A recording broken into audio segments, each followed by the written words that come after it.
Komisi Pemilihan Umum masih terus melakukan pembahasan dalam menjelang pemilihan umum tahun 2024 yang akan datang.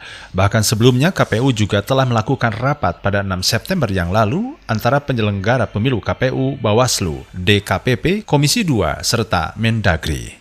Ketua KPU Kabupaten Sumedang, Ogi Ahmad Fauji mengatakan, KPU juga pada saat itu telah melakukan usulan terkait dengan pelaksanaan pemilu tahun 2024, yaitu mengusulkan pelaksanaan pemilu pada 21 Februari 2024. Namun, kata Ogi, dikarenakan pada waktu itu Mendagri tidak hadir sehingga Komisi 2 mengagendakan ulang dalam rangka mengambil keputusan pelaksanaan pemilu untuk pemilihan disepakati 27 November 2024. Terkait dengan pelaksanaan pemilu tahun 2024, hari ini memang sedang dilakukan terus pembahasan. Terakhir rapat tanggal 6 September yang lalu antara penyelenggara pemilu, KPU, Bawaslu, dan DKPP, Komisi 2 serta Mendagri. KPU pada rapat tersebut menyampaikan usulan terkait dengan pelaksanaan pemilu tahun 2024. Di dalam usulan tersebut, KPU mengusulkan pelaksanaan pemilu tahun 2024 dilaksanakan 21 Februari 2024. Nah, di konsinyering sebelumnya kan tanggal 28 Februari 2024, tapi ternyata 28 Februari 2024 itu kan bertepatan dengan Hari Raya Galungan. Maka kemudian disesuaikan menjadi tanggal 21. Tapi ini menjadi usulan begitu ya. Belum ditetapkan karena memang kemarin Mendagri tidak hadir. Maka kemudian Komisi 2 mengagendakan ulang tanggal 16 September ini dalam rangka mengambil keputusan terkait dengan pelaksanaan pemilu 2024. Sedangkan untuk pemilihan disepakati tanggal 27 November 2024. Lebih lanjut, Ogi mengatakan terkait dengan persyaratan bagi penyelenggara pemilu, belum ada kesepakatan karena belum ada pembahasan.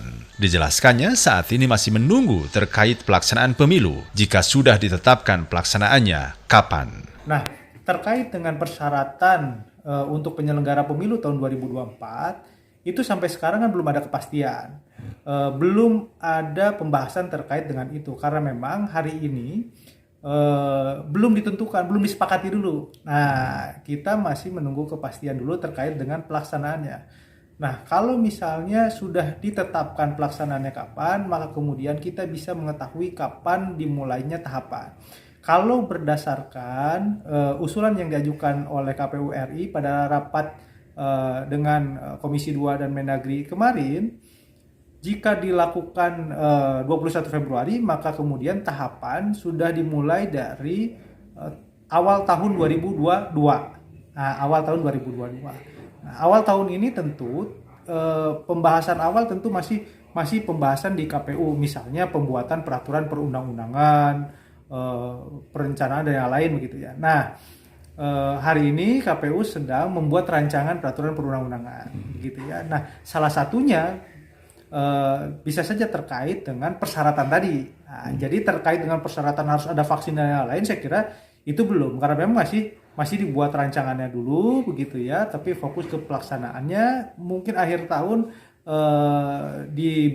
dibahas lagi terkait dengan peraturan perundang-undangannya, terkait dengan persyaratan calon penyelenggara pemilu begitu ya. Jadi sampai saat ini belum. Ogi juga mengungkapkan hari ini KPU sedang merancang undang-undang yang salah satunya bisa terkait persyaratan. Untuk batasan usia, pihaknya masih mengacu pada pemilu tahun 2020 itu dan memang ada batasan usia penyelenggara yaitu sampai 50 tahun. Sedangkan untuk syarat vaksin dan lain sebagainya masih dalam pembahasan. Nah, terkait dengan batasan usia, itu terakhir kita mengacu ke PKPU tentang pelaksanaan pemilihan serentak tahun 2020 kemarin, itu memang ada batasan penyelenggara maksimal 50 tahun. Nah, begitu ya. Jadi kalau untuk batasan 50 tahun kemarin kita sudah laksanakan di pemilihan tahun 2020. Nah, terkait dengan syarat vaksin yang lain, saya kira nanti mungkin di pembahasan untuk persyaratan calon akan dilakukan mungkin awal tahun begitu ya. Demikian, Abinang Ferry dan Iwan Ingki melaporkan.